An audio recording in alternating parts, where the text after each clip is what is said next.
Hey there, We Can't Wrestle podcast listeners. If you haven't noticed, we have switched our server to Anchor. If you haven't heard about Anchor, it's the easiest way to make a podcast. Let me explain. First of all, it's free. There are creation tools that allow you to record and edit your podcast right from your phone or your computer. Anchor will distribute your podcast for you so it can be heard on Spotify, Apple, and many, many more. You can make money from your podcast with no minimum listenership, and it's everything you need to make a podcast all in one place. So go ahead, download the free Anchor app or go to anchor.fm to get started. Highly recommended by me and everybody else here at the We Can't Wrestle podcast.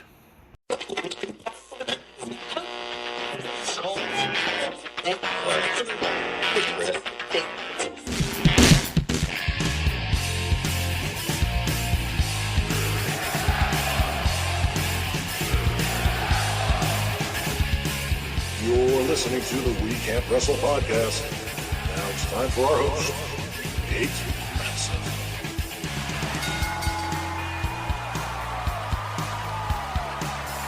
Hello, wrestling fans, and welcome to episode 96 of the We Can't Wrestle podcast. Nate Maxon here with you, along with my brother Aaron and Mr. Archie Mitchell. Gentlemen, how we doing out there? What's up?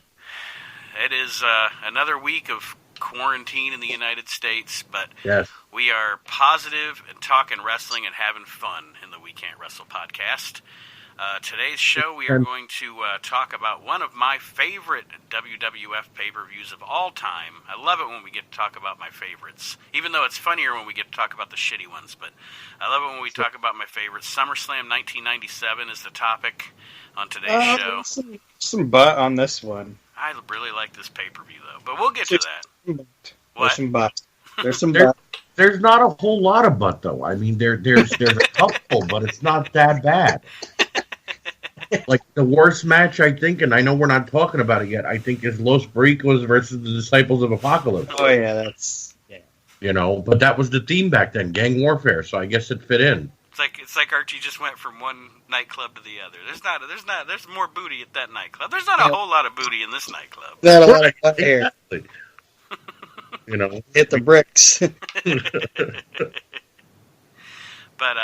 want to thank everybody right now for participating in the We Can't Wrestle Facebook group. Aaron's been on vacation from his job this week, so I've noticed a lot of interaction with him on the group.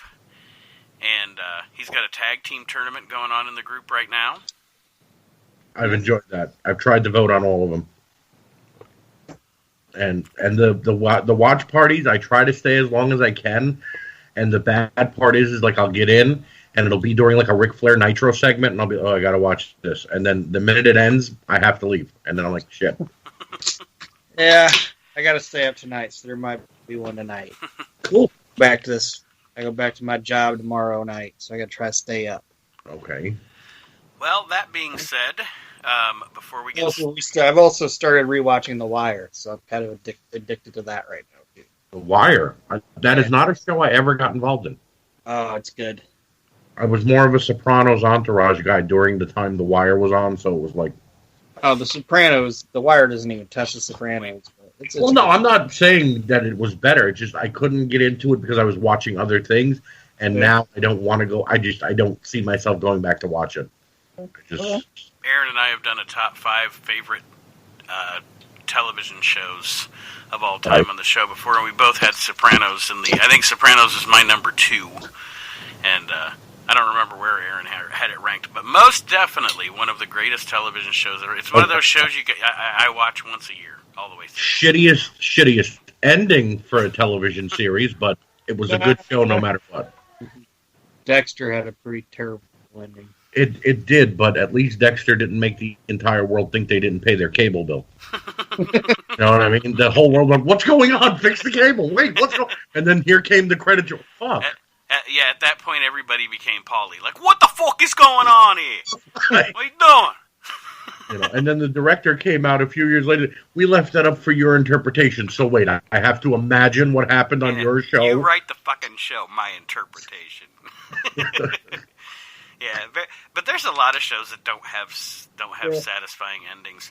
Like Vince Russo booked it. Like I got a A, I got a B, I got no fucking C, bro. I'm sorry. Shut it off. Just turn it off. Nobody cares anyway. It's all a work, bro. That fucking idiot. Okay. All right, sorry. Justify before we start, if I ever ever met Vince Russo in person, one of two things would happen. Either I'd completely make a beeline away from him, not to even acknowledge him, or I may go off, like Jim Cornette style. And either one he's probably going to be pissed about, because it's going to be, bro, you don't know who I am? Or, like, bro, what the fuck? You're taking it too seriously. It's a work. It's wrestling. Yes, I know who you are. You're the guy Jim Cornette calls shit stain. That's who you are. Right. I know you. You're the guy that killed WCW. You're the guy that, yeah. And the guy that pretty much killed wrestling. All right, so before we get into SummerSlam 97, one of the things we want to talk about today on the show is all three of us growing up used to watch what was called, and newer fans probably won't know, they might if they're students of history, but the GWF, the Global Wrestling Federation, in the afternoons on ESPN. The promoter of that promotion, Joe Pedicino, who also did work with WCW and many other organizations, passed away. I think it was April 12th, I believe. He had a stroke last year and then passed away on April 12th. Global Wrestling Federation was it was not necessarily an independent because it had national television on ESPN. It was more of an extension of World Class Championship Wrestling, I guess you'd say. It took place in Dallas. A lot of the Dallas undercard mainstays were there. But guys, I'll start with you, Aaron. I know you and I watched it together when we were kids. Your memories of the GWF? I just wrote down for one, it was ridiculous. It didn't start out, from what I remember, it didn't start out ridiculous, but it got pretty ridiculous towards the end. But I just wrote down four things that pop off in my mind. And I tried to keep, there was five, but I kept one off the list because I figured one of you guys were going to talk about it. So, I was a huge fan of the Viper. Mm-hmm. I thought that was a cool character. And his catchphrase, this is the ridiculous part of it, his catchphrase was, "Don't hiss me off." And kind of Stone Cold-esque for the early 90s. I didn't think about it until recently, but he feuded with Sam Houston, and they had the guy act and wrestle and talk like Jake Roberts, just in a mask. Mm-hmm. So they were trying to make you think that was Jake Roberts under a mask. And it wasn't, obviously. It was Mike Davis. Was it Davis? I could have sworn it was Doug Gilbert. No, Doug Gilbert was the Dark Patriot. Ah, yes. So, so the Viper was fun. And then there was the bungee match. I'm so glad you brought that up. I was thinking about that, too. Which was Chaz and Stephen Dane, or whatever his name was. That was fucking ridiculous. The whole match, it's up in that crane and they're on the ground. You could barely see anything going on. Anything. So that was fun. But it was definitely better than the King of the Road match at Uncensored. I will say that. And nobody talks about the fact that at the end of the match, Chaz won, but then Stephen Dane attempted to murder Chaz. Right. And nothing happened from it. Like there was no formal charges pressed that I remember, but he did try to pull the guy out of the crane. The other thing that I appreciate about Global is the fact that it introduced me, anyway, to Del Welks. And Del Welks, in my opinion, is underrated. And I think if he would have got to the WWF before he did, if he would have went to WWF instead of WCW. Yeah. Well, if he would have went to WWF before WCW, if he would have went there in 94, I think Del Welch would have been a much bigger star than what he was. I agree. But by the time he got to the WWF, if you listen to any interviews with Del Welks, anything like that, he was already fucked up. He's having shoulder problems and neck problems and all kinds of shit. So he was already beat down. But I really liked the Patriot. I feel like I'm just kind of blowing through these. Nate, you guys. No, well, I was going to say I agree with you about the Patriot. I always thought that even back then, looking at GWF, like as a kid, even watching GWF, I thought that guy would be a great fit for the WWF. Obviously, as a kid, I didn't say that guy would be a great fit for the WWF. You know, I thought, man, that guy should go to the WWF because he just seemed like a WWF guy. And then he went to WCW, and not that his team with Too Cold with Bagwell was bad, but I don't know. Just WCW I don't think, used him right. His character almost needed to be a singles character. And they used him in that goofy tag team. He could have been a tag team wrestler, but I mean, they could have made him do a little bit more other than, okay, you're going to be with Bagwell, but then, oh wait, we're going to take Bagwell away from you and put him with Riggs now, and you're just going to fade off into obscurity. Yeah. You know? I also think, like, WCW had Marcus Bagwell, and I think they signed Marcus Bagwell to, like, this huge contract. They're totally different people, but Mark Bagwell is almost like the Mark Henry of WCW. Yeah. In that they signed this guy, okay, that wasn't very good, but looked good, and they were like, we can teach him how to wrestle. And they had him under this contract. They needed to use him because they were spending all this money on him. They were like, why don't we just go ahead and just put this guy with people that are better than him? Right. Because if you look at Buff Bagwell's career, he was always in some sort of group, some sort of tag team. Scorpio, Patriot, Riggs, and then the NWO. Yeah. Then Scotty Steiner. Right. Norton, Steiner. I mean, he always had a powerhouse partner. Yeah, he was always with somebody that was just better than him. Yeah. Because Marcus Bagwell wasn't very good. He was mediocre at best. But the reason he's different than Mark Henry is because Mark Henry eventually, got good. Now, here's my thing about Bagwell. I know we're getting... Well, actually, we're not getting off topic because... he was in GWF. He was in GWF as the Handsome Stranger. Yep. I think that Bagwell, to me, rests in the same laurel as Scott Steiner in that he has two careers. The beginning one, he's really, really good. And then the end one, he's not so good. And I'm not talking about Steiner's character, but I'm saying as Steiner bulked up, he became much less... I mean, he was one of the best wrestlers in the world from 91 to maybe 96. And Bagwell, not saying he's one of the best in the world, but if you guys understand what I'm saying, his first, 3-4 years before he really started bulking up... Well, he was learning. He was starting to get good, and then all of a sudden, the more muscle mass he put on, the harder it was for him to move around. Yeah, and it just... I don't know, because to me, his personality was never the greatest. It kind of grated on me. But in the Buff ring... Daddy character saved him slightly because it got him to show some kind of persona, something other than, hi, I'm clean-cut Marcus Alexander Bagwell. Right. I think where people think, oh, Bagwell was good, it's like, no. He was mediocre. He was with people that were good. Right. He was good because he was in there with Too Cold Scorpio. If you put Too Cold Scorpio in any match, it's going to be good. Right. But, anyways. So, Del Welks was awesome, and his feud with the Black Patriot was cool. And then the last thing that I remember, and I'm going to share links to all this stuff on the Facebook group, but the last thing is it did introduce the world to the fantastic team of the Harlem Heat. Yeah. Started with Ebony Experience, and in classic Texas tasteless angles, the Ebony Experience's mama has a stroke, and their sister comes down and announces to the entire building that Mama's had a stroke, but she wants you to keep on wrestling. Finish the match. Finish the match for Mama's stroke.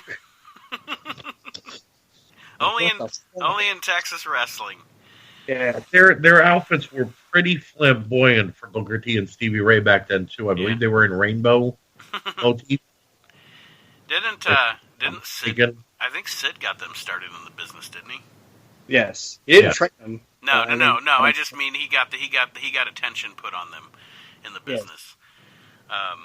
But yeah, Archie, you're next, brother. Well, I like I was telling you guys before we went on the air. I came home from school one day. I believe I was about 9 or 10 years old, and I was flicking through the channels while doing my homework and found Global Wrestling Federation, and I was still just a young WWF fan, so seeing any other wrestling was like, wow, there's other companies, Mm-hmm.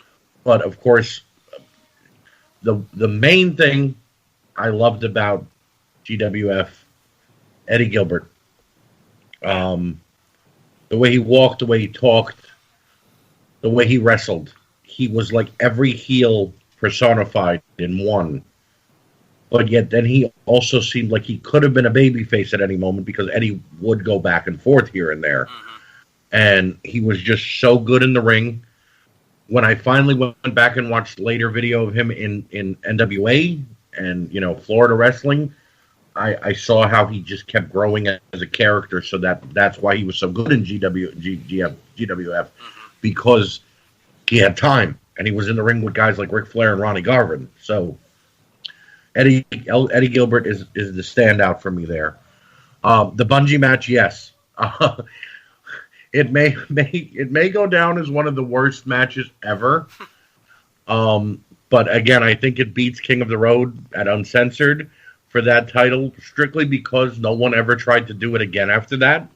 Yeah. And it was definitely innovative so the way you win is by, like Aaron said, murdering your opponent. What if the bungee cord would have snapped and he would have hit the floor? Then what? If New Jack would have been in the match. Oh, he would have jumped. It would have been over. He wouldn't have no bungee cord. It would have push me out. Or he would have severed the bungee cord to kill the other guy. Right. And landed perfectly on him. Yeah. Yes, the Harlem Heat. I forgot something. What? Go ahead. Go right ahead. It might be on my list. What about when Mike Davis, before he became the Viper, he shot himself into space? Yes, that was. Oh God, yes. That was. I remember just watching that with a moon rock. Yeah, with my stupid little mouth open, like, what the fuck? It was almost like he was writing himself off TV. Shot himself into space. That was another. There were guys in that company. Like I said, the Harlem Heat, like Aaron said, the Ebony Experience.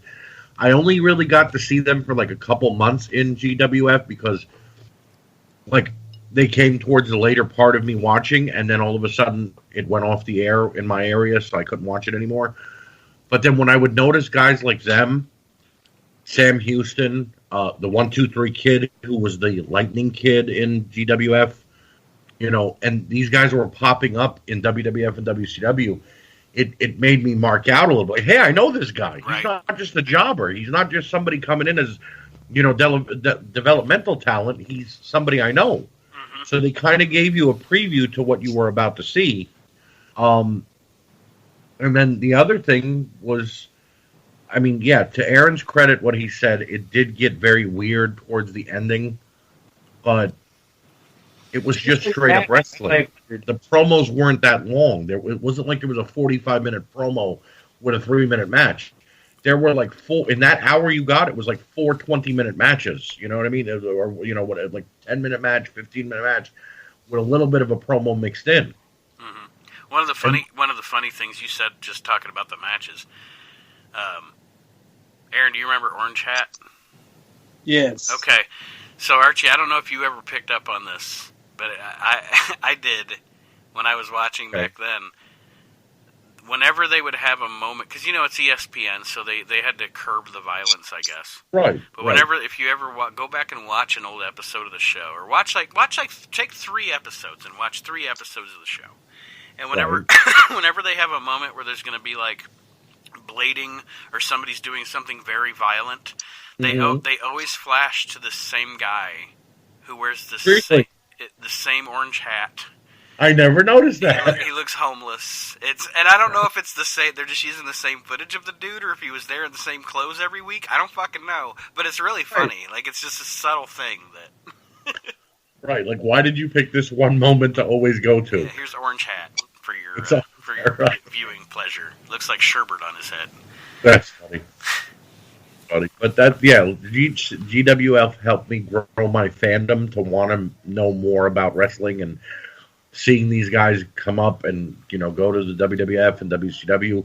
Some of them even went to ECW, and like Bill Irwin ended up being the Goon in WWF and was the Bill Irwin in ECW, and they were weird characters, but they fit for that company. A few things that I remember. And I didn't write down, obviously, Dark Patriot, Eddie Gilbert, because I knew we were going to talk about those. Right. But a few things that I remember standing out to me was they had a fantastic series of matches in that company, and you brought him up a minute ago, the Lightning Kid, Archie, between Sean Waltman and Jerry Lynn.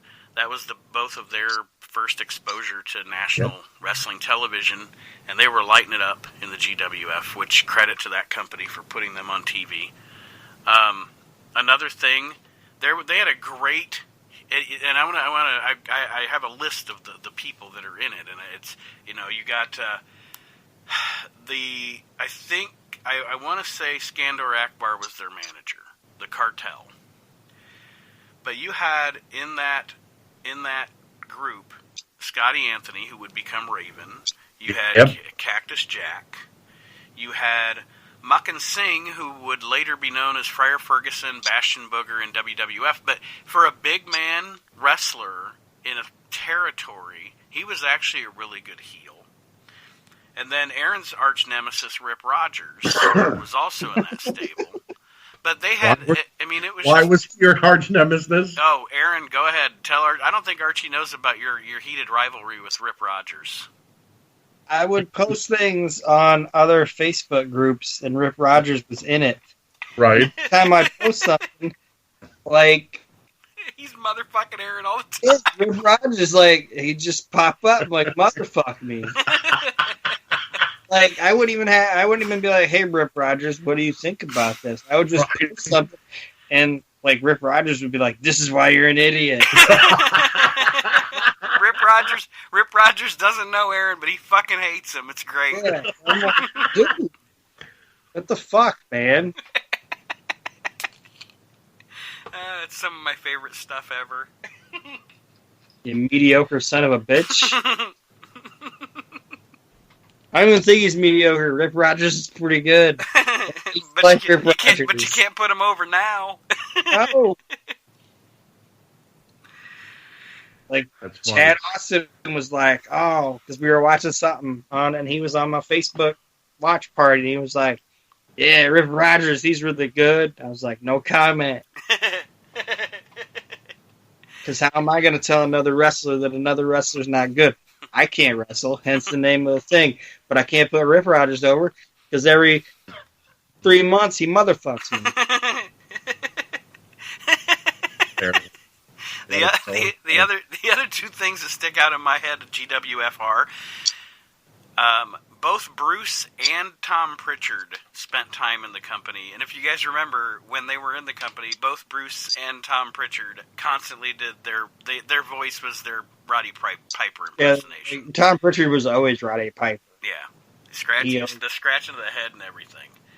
And then the only other thing I was going to say that I remember... If you're going to steal from somebody... Yeah, why not? Why not? I was just going to say, not knocking Tom Pritchard. Tom Pritchard and Roddy Piper is in my top 5 favorite guys ever, but Tom Pritchard is 10 times better than Piper in the ring. But if you're going to steal the promos from somebody, steal them from Roddy Piper. Say it. The other thing I remember standing out to me back then when I watched it was, and you guys both know, back in the day, the wrestling organizations on TV, the WCW, the WWF, they didn't acknowledge each other. Right. They kind of pretended the other didn't exist. GWF, during their broadcast, would reference other federations. Yeah. And they actually had Pedicino did a wrestling world news thing on the GWF, where as a kid you would actually get smart news because they would say Lex Luger has left the WCW to go to the World Wrestling Federation. They would talk about. I always thought that was really neat back then. Top champion. It was amazing. Yeah, and it was like for a '90s kid wrestling fan, it was like a whole different kind of thing, like, whoa, they're acknowledging other federations and they're telling you news that the other federations aren't telling you about their own federations. They could have done just a whole hour of that for one episode and I would have been happy. Yeah, sitting there. I would have just watched him doing those news stories and be like, tell me more! It was like Mean Gene, only without the hotline. You know what I mean? Yeah, it was I didn't have to pay 99 cents. There's no bait and switch here. I'm going to tell you right fucking now. So that's mostly. I think we talked about all the good stuff about the GWF, and Archie and Aaron both brought up Eddie Gilbert. If you have not yet, go back to last week's episode 95. Chad Austin tells some great Eddie Gilbert stories and his reflections on Eddie, as Eddie was his hero in wrestling. It's some great discussion about Eddie Gilbert, especially between Aaron and Chad, because they're both bigger marks for Eddie than I was. But check that out, episode 95 from last week with Chad Austin. It's an hour of your time that you're really going to enjoy. I actually just made Aaron an Eddie Gilbert custom, and I'll post it up in the group. And when you mentioned that, because I just got done with it, and you messaged me, we're going to talk about GWF, and I'm like, really? It got me excited because I had to go back and look at old pictures of Eddie Gilbert to get a face scan that I wanted to use, and I looked at a Ted DiBiase and I said, wow, with some bleach blonde hair and a brown beard, this would actually be Eddie Gilbert. So it worked out perfectly. Yeah, I saw a picture. It looks great. Looked great. So did Dino. I tried to make another one. It came out like crap, so it was only meant for Aaron to have Dino Bravo. Yeah. Nobody gave a shit about the guy except me. Everybody who saw that I made it was like, did you make that because of Dark Side of the Ring? I'm like, no, I started on this like 3 weeks ago. What are you talking about? Yeah, nobody gave a shit about him until they put out Dark Side of the Ring. Oh, he had the most boringest Dark Side of the Ring ever, though. But who knew he had a hot daughter? Like, I was like, yeah. Dino Bravo. Yeah. Dino Bravo. They were annoying, though. All they did was speak French. I couldn't. My wife got mad. Why are they only speaking French? She's like, honey, they're from like Canada. I'm like, yeah, but people in Canada speak English. She's like, no, they don't. In his area, They should. I was like the worst racist person in the world. I'm like, they should speak English. Speak English, goddammit. I was drunk trying to watch it. I kept having to rewind it. I was like, I can't read while I'm drunk. I found the Dino one a little boring. The D. David Schultz one was good. I have not watched that one yet. I'd probably Didn't know that he had such a great friendship with Hulk Hogan for the longest time up until he left WWE. WWF. Yeah, I'm probably watching that tonight. It was good, Aaron. It was pretty good. It was interesting to hear that the guy that he smacks for 2020 is an asshole. You can tell that he only sued the WWF just to get money, and he set himself up to get hit. He even admits it at one point during the show. Yeah, that John Stossel guy's a piece of work. Yeah. I think him and Carol Baskin need to go on a nice little deserted island away from humanity with some tigers. John fucking Stossel. And the new Jack Dark Side of the Ring. That was probably the best one. I mean, don't get me wrong, the Benoit one was great, but the New Jack one was just like, wow, this guy is a psycho. I'm going to tell you what, I and Aaron knows this, like, I love, New Jack is one of my top 5 shoots, okay, shoot interviews. I love to watch him shoot because he makes me laugh. I think his personality makes me laugh. But you watch that Dark Side of the Ring of him, and you get he's a bastard. Like, he's such a bastard. I stabbed him on purpose. Like, what? Really? You went into, and then you hear him 5 minutes later. But I was doing cocaine. It's like, but maybe that was okay then. he was high, so it's okay. But I will say this, and maybe the listeners will get mad at me if we get any hate mail directed towards Aaron, not me. that kid mass transit lying to them that he was 21 and then trying to go and book a match with New Jack. Like, hey, can I do a flip? And can I do? He deserved what he got. And his father yelling, "Stop it! He's a kid." Well, why didn't you say that before he walked in and said, "Hey, I'm 21. I want to wrestle"? That's what I was going to say. Everybody, I think New Jack went too far, but everyone in the situation is culpable. Right. Everyone in the situation has blame to take. Like I said, I think that overall, if I look at it, New Jack went too far. But everybody's culpable. Everybody had a role to play. Where were the Dudleys to roll in and say, "Hey, stop now"? You know, maybe they could have gotten a good word into his ear that he would have actually stopped. Or where was the father to jump in the ring and say, "Hey, all right, it's enough"? Or the ref. Or, you know, okay, New Jack's a professional wrestler who's high as a kite, and you're letting him go crazy. Someone could have stopped him. Yep. You know, Paul Heyman could have ran down and said, "Hey, J. Jack, that's enough." You know, something. Just absolutely ridiculous.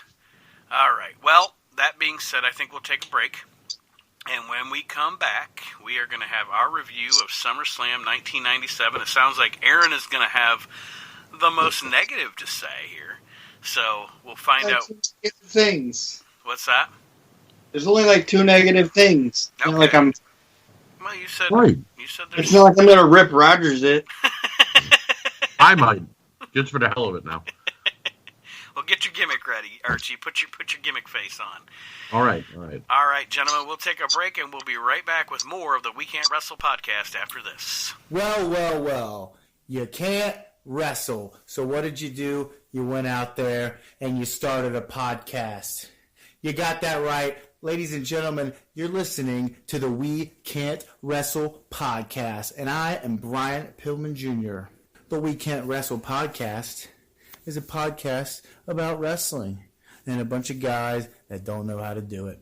But I, Brian Pillman Jr., am very good at pro wrestling, so I don't need to start a podcast called the We Can't Wrestle podcast, but I'll gladly put my name on the brand. I'll gladly go on the line to say that the We Can't Wrestle podcast is one of the most informative, most balanced, non-biased podcasts out there. Thank you very much, and have a good listen.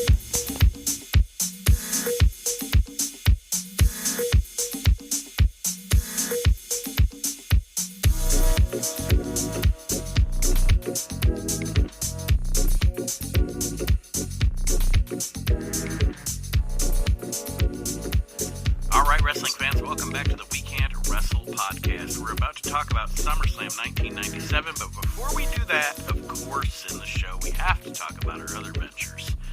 I already went on earlier about the We Can't Wrestle Facebook group. If you are not a part of that, join it right now for all the fun stuff we do there. Growing, guys. You don't want to miss out. Yes, absolutely. The discussions in there. I also want to mention a friend of the show, of Aaron and myself, who one of the co-hosts of the Breaking Kayfabe with Bowdren and Barry podcast, Jeff Bowdren, is currently battling leukemia. Oh. So if anybody out there, any positive vibes, if you're religious, any prayers, anything you can send toward Jeff Bowdren, friend of the show. And to be honest, he's on the upswing. It sounds like he's on the uptick. It sounds like things are looking up for Jeff. So, but just want Jeff to know that our thoughts and prayers are with him. And then also, let's talk about the Asylum. The Asylum. No, just kidding. The Asylum Facebook group and the Asylum Wrestling podcast. Archie and myself, admins in the group, along with David Gold, Nick Francis, Danny Ariola, Jamin Wooten, Chris Maddock, Jeff Morlock, John Majewski, Mike Zecca. Great guys and a great group. We just actually Group an admin. What? You could be an admin if you want. Is everybody on an admin? Well, there's 2,500 members, so yeah, out of the 2,500 members, I think 2,499 are admins. All right. I think we actually have 10. Yeah. But all great guys, a great group. Aaron is also part of it. He can attest to the fact the Asylum's a great community, especially for collectors. Yes. World Championship. We have so many different things going on in the Asylum. Yes. We've got, if you like trading cards, John Majewski does card breaks, which means you buy basically a pack of the cards. You're guaranteed an autograph in that pack. And I mean, yeah, it might be an Otis from Heavy Machinery, but you might end up with a Triple H autograph. Exactly. You know what I mean? Exactly. Then you've got Nick Francis with the Powerball belt, the Powerball raffles for the belts, and you get a made-to-order belt. David Gold always has something in a Hasbro or an Elite or a Legends figure. Daniel Ariola does customs that are out of this world, and is definitely one of my favorite, if not my favorite, customizer. Archie Mitchell does Hasbros that fill before I can get in them. Yep. I literally have to give Nate a 5-minute head start before I post. But everybody, Jamin Wooten, Mike Zika, it doesn't matter who is doing the event.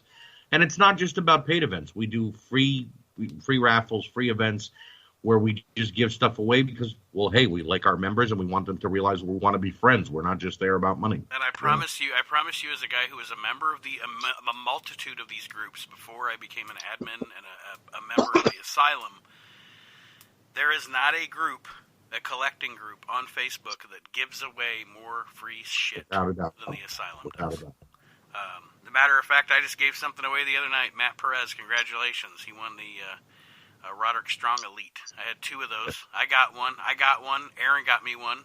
So for Christmas, you gave my Christmas gift away? No, I got one too. Fucking prick. That's been happening a lot lately. Listen, giver. You're a tactic giver. Listen, Aaron. I would not have given your Christmas gift away. I would have raffled it.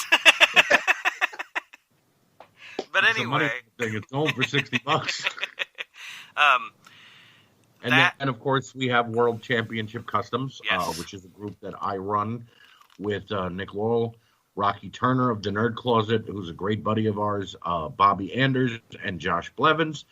And it's a group where it's not just about wrestling customs, making wrestling figures. We have gentlemen who do Marvel figures, gentlemen who do sports figures, young ladies who do women's figures from other, all different outlets. And we're about to launch on the 4th. We'll end the production time. On May the 5th, we will be doing Custom Mania, which is going to have 16 of the best customizers making action figures. And the protocol is we gave them each a WrestleMania match from a WrestleMania that was voted on. For instance, 2 of them are doing Ricky Steamboat versus Randy Savage, WrestleMania 3. 2 of them are doing Shane McMahon versus Vince McMahon. 2 of them are doing Owen Hart versus Triple H. So it's really, and here's the fun part of it, Nate and Aaron. I told them they're not just supposed to use Hasbros. They could use Wrestling Buddies. They could use LJN. They could use Elites, Basics, Jacks. If they want to use the Mystery Minis or the Micro Brawlers, they had pretty much call of what kind of figure they used. And I've seen like 6 of the entries so far, and I'm blown away. Great. That's awesome. Oh. And speaking of Rocky, I just got some. Actually, I have a couple of card backs in my collection that are Rocky Turners. And yes, I just got, as Archie knows, 4 awesome Rocky Turner custom posters. Yes. As well from Rocky. So he does amazing work. And a friend of the show. So definitely World Championship Customs, the Nerd Check Closet. out World Championship Customs or the Nerd Closet if you want to see what Rocky's got cooking there. Because he and Nathan Pepple and Mike Zecca and the other admin that are there, again, it's not just about wrestling. G.I. Joe, Masters of the Universe, Ghostbusters, old movies, it doesn't matter. If you just want to kick back and be nostalgic, go check out the Nerd Closet. So did we shamelessly plug everything we needed to shamelessly plug? Well, I mean, I am going to be starting my one-man show, but no. Just kidding. I'm going to come up with a name for that, and we're going to record it for the podcast. Sounds good. All right, so now we're talking about SummerSlam, WWF Summerslam 1997.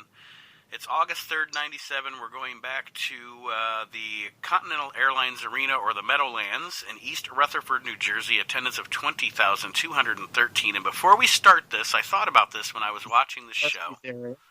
What? This is Archie's neck of the woods. That's what I was about to say. I wanted to ask you, Archie, have you ever been to a WWF show at the Meadowlands? Yes, I have. I've been to the Continental Airlines Arena, which was next to the Meadowlands, which was also known as the Izod Center, Mm-hmm. and I've been to 2 WrestleManias at the Meadowlands. Okay. And the Continental Airlines Arena was quite small. It only held like 12,000 people. Mm-hmm. So even if you had a nosebleed, you were looking right down at the ring and able to see and pretty much hear everything going on. The Meadowlands, though, it being, giant stadium, much bigger, even with a nosebleed, though, you're still at WrestleMania, so who gives a shit? Yeah. You know what I mean? So. Yeah. So which 2 Manias was that? 29, Mm-hmm. when Punk and CM Undertaker. Punk and Undertaker, Yeah. and the one that was last year, 30, was it 35? Yeah, 35. Okay. And they both were amazing. That was the 29 was my first WrestleMania. I went with my wife and my son. My wife got me tickets. And I told you guys before on the show, my granddad introduced me to wrestling at WrestleMania 6. Mm-hmm. And being at WrestleMania 29, 23 years later, after I became a fan, was like a dream come true. And then going to 35 with a bunch of guys that I knew, and tailgating and having a blast with my son and my buddies, Mm-hmm. and then going in and watching the great card that we had. A lot of people think that, WrestleMania 35 wasn't that great. No, the action, even though that card may have not seemed great on paper, those men and women killed themselves in that ring, sans Ronda Rousey. But everybody else did their job. I know you and I discussed it on the show before. I know we're getting off topic here, but man, and you talk about going to Manias and how great it is. It just seems like it would be such a pain in the ass to me anymore. I don't know. I like when I was a kid, I was always like, I want to go to WrestleMania, and then I look at these shows, and it's so huge, and it seems like it would take you 60 minutes to get a fucking hot dog, and I mean, it's just, I don't know. The seats we could afford, you got the possibility of getting set on fire. He's not lying. When I went to 29, the Undertaker's pyro was right under my chin. I'm not even joking. Well, they caught people on fire at 24. Them people up in Florida. Yeah, exactly. The fireworks burned a few people. Yeah, they set them hillbillies on fire, the people that couldn't afford good tickets. That was to teach them next year buy better tickets. They set the Clampets on fire. So SummerSlam 97, my favorite year in professional wrestling is 1997. And I really love this pay-per-view. Now, we open with one of those great late 90s. Don't you guys love these late 90s WWF intro videos? Yes. And they tell a good story, and the guy's voice is cool, and they get you hyped. They make you want to watch what's coming up. Exactly. They don't tell you the story as it's just, a bunch of recap videos to show you what's leading up to the show. They tell you the story like, we've taken this wrestling program but turned it into like a parable or a novel or something. Right. And it's, the soliloquy in it, and those videos are just so cool. I wish they did more of them nowadays, but they really don't. Like you said, it's just a bunch of recap videos with a heavy metal band behind it. Yeah. You know what I mean? You can't really tell a good story with the video when they don't have a good story to go into the video. And this is off topic, but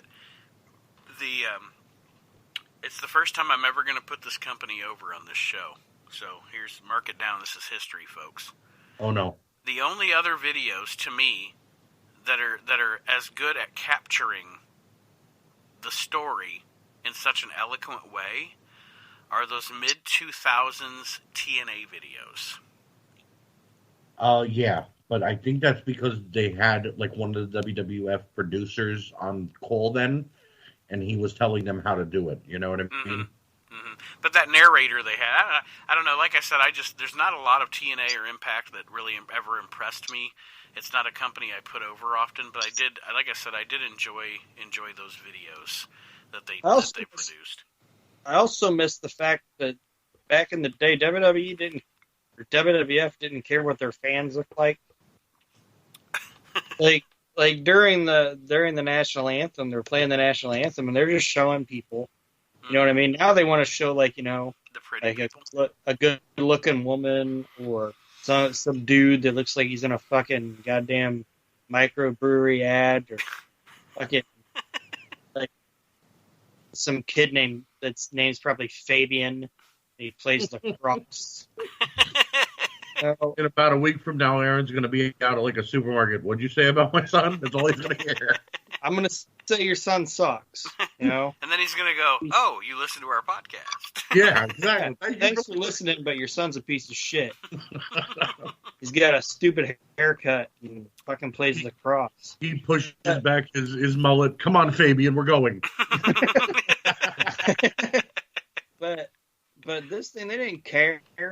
You know, they just showed people, and I miss that. I miss the non sterile WWF. Yeah. I don't know how else to say it. The non-sterile wrestling in general. I mean, Yeah. as much as I have become over time, as much as the AEW product has kind of grown on me, even AEW, you know, for being the renegade promotion that's not the WWE, is still so much more sterile than what we watched when we were younger. Yeah. You know, everything's so crisp, everything's so perfect. Wrestling wasn't perfect, you know? I mean, yeah, it had good production value and everything, but like you said, the fans looked like ordinary people. There were mistakes. Everything wasn't just this crisp, clean, boring production. Yeah. Let's be honest. Well, There's you know what I'm gonna say that it comes down to. I hate to sound like one of those guys that are, well, it's the fans' fault, but it is. The fans have changed. That you got guys that are in our age group going, we want the Attitude Era. Following week, Roman Reigns gets hung from the top of the Titantron. That was too risky. Yeah. What? The Attitude Era had tits and ass all over your screen and guys hanging each other from the Hell in a Cell and Mick Foley almost dying on a nightly occasion. You know what I mean? Like, and you're saying that's too risky? You know? Yeah. I blame it, though, not just on the fans. Modern wrestling fans do suck, but go ahead.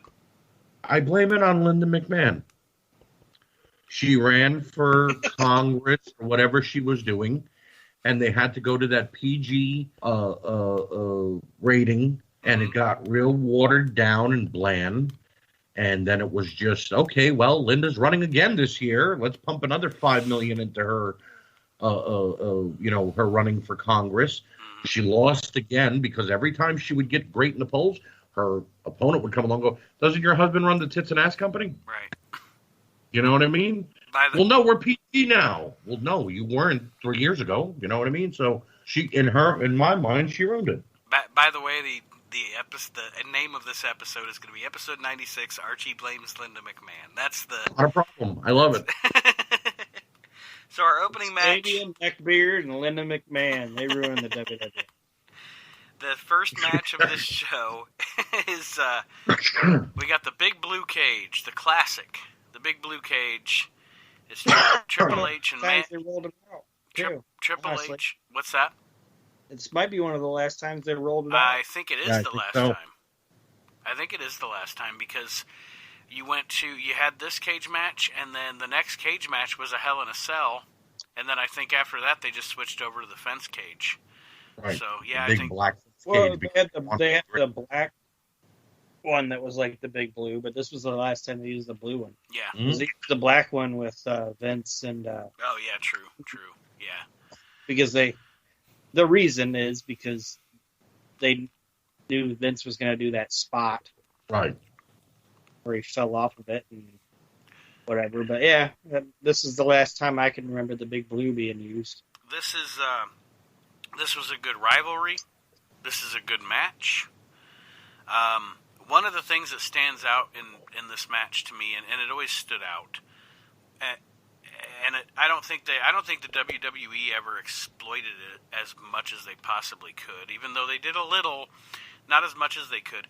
Man, as good as Foley and Hunter were in the ring against each other, Mick Foley and China had amazing chemistry together.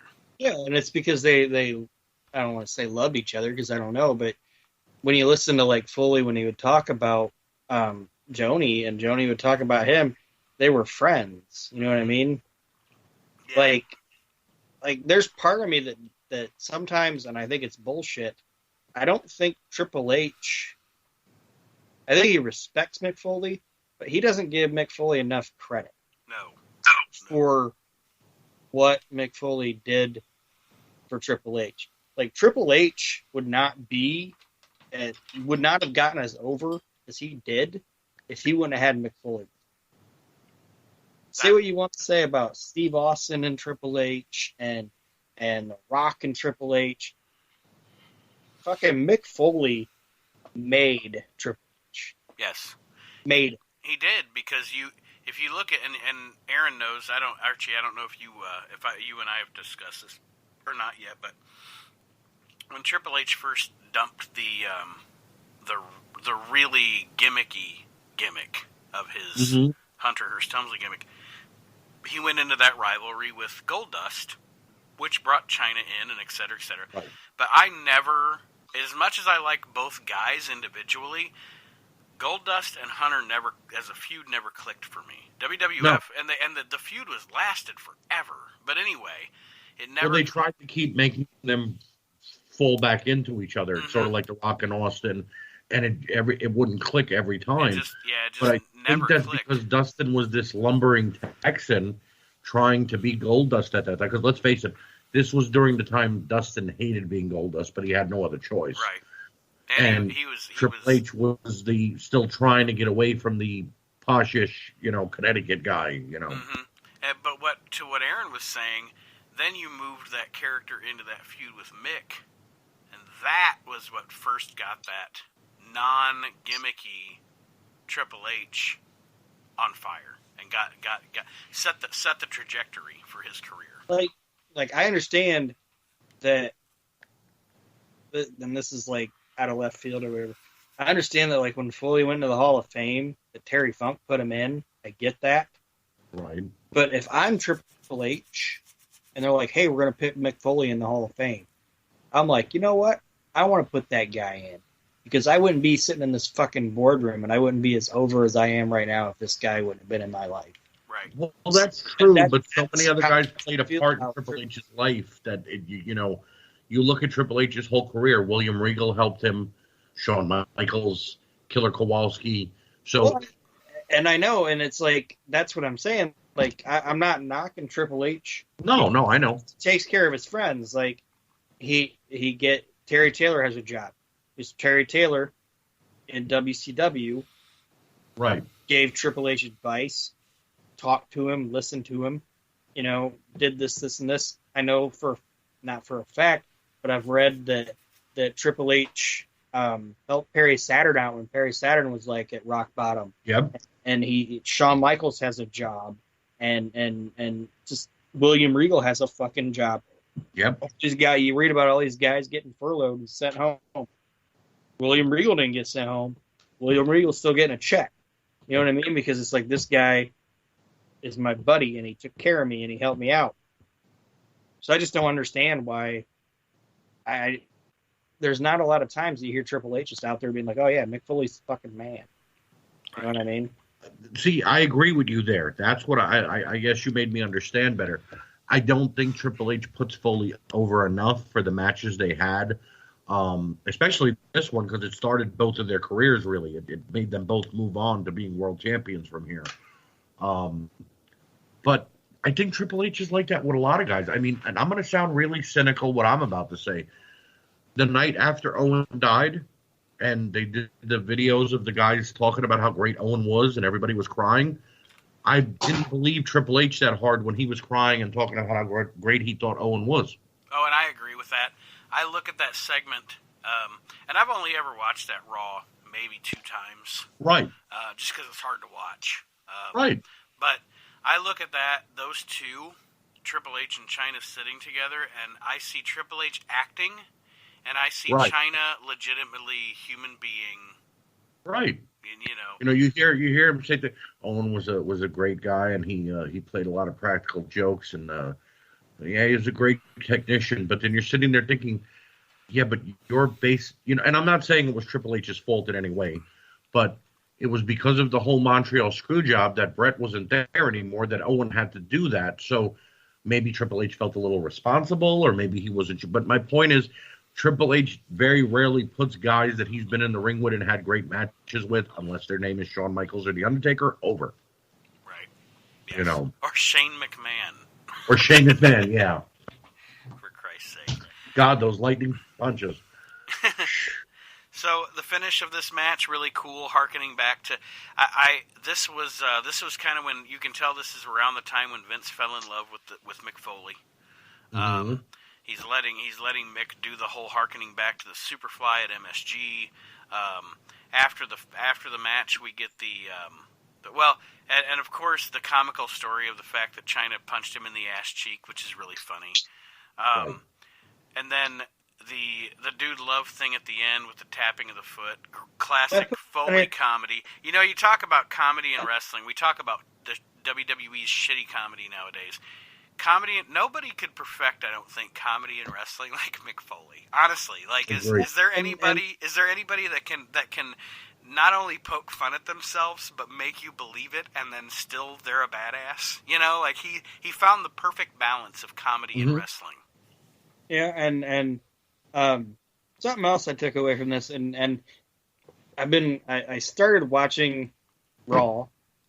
Like I was like, I'm gonna watch the first Raw. I'm just going to watch everything, okay, chronologically. Not everything, but WWE or WWF, WCW. I've watched, and I've gotten through I'm into the 2000s, so I've gone through all this Faces of Foley thing. Dude Love is Vince McMahon's favorite face of Foley. Yes. Agreed. I wholeheartedly believe that. Well, absolutely, and it is the face of Foley you would think would be Vince McMahon's favorite face of Foley. It's sports entertainment, high comedy at its finest. But also maybe because he thinks that maybe he thought it was going to take a shit on Foley, and then when it caught on, he was like, oh, that worked. And the most underrated face of Foley is heel Dude Love. Like I really like heel Dude Love. Heel Dude Love was it was like so odd. It was like he was trying to become corporate, and then like, wait, what? No. Like I didn't think about, and I know we're getting off topic again. I'm sorry, but heel Dude Love and Vince McMahon having a relationship, I think, was like an inside tongue-in-cheek type of. How wrestling will sometimes parody what goes on in the back? Yeah. I think, and I could be wrong, but part of me feels that was Vince Russo or whoever was writing it all together was a parody of the Shawn Michaels Vince McMahon relationship. Yes. Yeah. I can see that. The old videos from Mick Foley that they were showing when they were Mrs. Foley's baby boy, and he was perfecting the Dude Love character as a teenager. He even says in documentaries that was me trying to be Shawn Michaels. So yeah, I agree with you on that one. The thing that I take away from this match is there was one botch, and it was nobody's fault, actually. When Foley climbs the cage to do the Superfly splash, but he does the elbow, he rips off his shirt, and there's supposed to be a red heart painted on his chest. Yeah, and he sweated it off. And it's not a bad botch, but he said there was supposed to be a bigger payoff because that was when he was supposed to turn into Dude Love the next night. And it means something that they had to go into this roundabout way that now he was going to be Austin's tag team partner, and Austin didn't want to team with Cactus Jack or Mankind. So, okay, here's Dude Love. But it was a good match. This was coming off of King of the Ring. This was coming off of so much that Mankind and Hunter S. Helmsley had so much to do with each other, and they worked perfectly together. Whether it was on a Raw, a SmackDown, or at a pay-per-view, they were doing great things together. Yes, and I gave this match 4 Jeff Farmer Yeps. I gave it 3 Jeff Farmer Yeps. I'll go with 4 as well. So now we show and much like Snuka, he killed it when he jumped off the top of the cage. Heyo. Heyo. So It's killed a woman. So now they showed a couple of seats in the arena with a couple of packs of toilet paper in it. Otherwise, the Sings, Tiger Ali and his father, Tiger Jeet. Oh, Jeet. Motherfucker. Oh, All the money to Saudi Arabia now, right? Oh, Tiger Ali Singh. We're not even going to discuss that. Out Jack McBrayer, give him the championship. We roll into Goldust and Brian Pillman. Not a great match. No. You skipped it over. What did I skip? This is something that I never understood. Okay. Mm-hmm. Why in professional wrestling do they ever want to bring out any kind of like political figure in front of the crowd? Like if I'm a political person, it's like I'm not going out in front of those people. You want to know why? Can I answer this one, Nate? And I know why I wouldn't do it as a political person. No matter what, you're going to get booed. You know what I mean? Like, they bring out this Christy Todd Whitman chick, and they just boo her right out the boot. Like, she comes out, and they're just like, boo. Aaron, she came to my school for an assembly one day, and we booed her out of the building, too. And that was the school. She was just a boring human being. But these political people used to come into these events and show themselves on TV. One, because they felt they could get the WWE audience or WWF audience to vote for them again when it would come time to go back and to run for office again. And 2, they were trying to prove to the world that we're all behind wrestling because they still thought wrestling was looked at as a barbaric sport and they weren't getting the permits to perform. That wasn't what wrestling was at this time anymore. It was they just rented out the arena and they were allowed to be there. They didn't need Christy Todd Whitman to go, yeah, WWF could come here for a couple of days, you know. So it was stroking their own egos. Yes. I'm just saying, like, I don't understand why, like, they just show this person. It's like, you're going to get booed when you go out there. Then they were in New Jersey, so they knew who she was, but they were booing her probably because taxes were high and they didn't like what she stood for. So that's what I'm saying. Like, she should have just been like, I'll do this press junket, but I ain't going out in front of them people. Right. They're going to boo me. She saw voters. That's all she saw. She hoped they would vote for her again. Girl of mine couldn't even get her ass over. Nope. We will get to that. I have some notes on that segment. Goldust and Pillman, not a great match. This feud was a good story, though. Yeah, I was going to say this feud is definitely a feud that produced a better story than it did matches. Pillman was obviously not in a good way. Goldust at this time was also dealing with his demons. Terry Runnels looked fucking amazing as always. That's not a lie. But overall, the match, and I don't know if you guys, I don't really have anything to elaborate on about it other than I remember it being a very sloppy match between 2 guys that I watched work in WCW and put on powerhouse shows, and now looking at them and going, wow, you guys fell. And again, at the time, the problem is too they didn't like each other. I'm sorry, I don't want to cut you off, Aaron, but just to finish my thought there, at the time, I probably watching the match didn't realize, okay, Pillman's all fucked up, Dustin's dealing with drug problems, so I'm just watching the matches at the time as a 18-year-old going, well, this match fucking sucks. I like the story, but the matches are ass. Guys, like I said, the guys themselves behind the scenes didn't like each other either. Mm-hmm.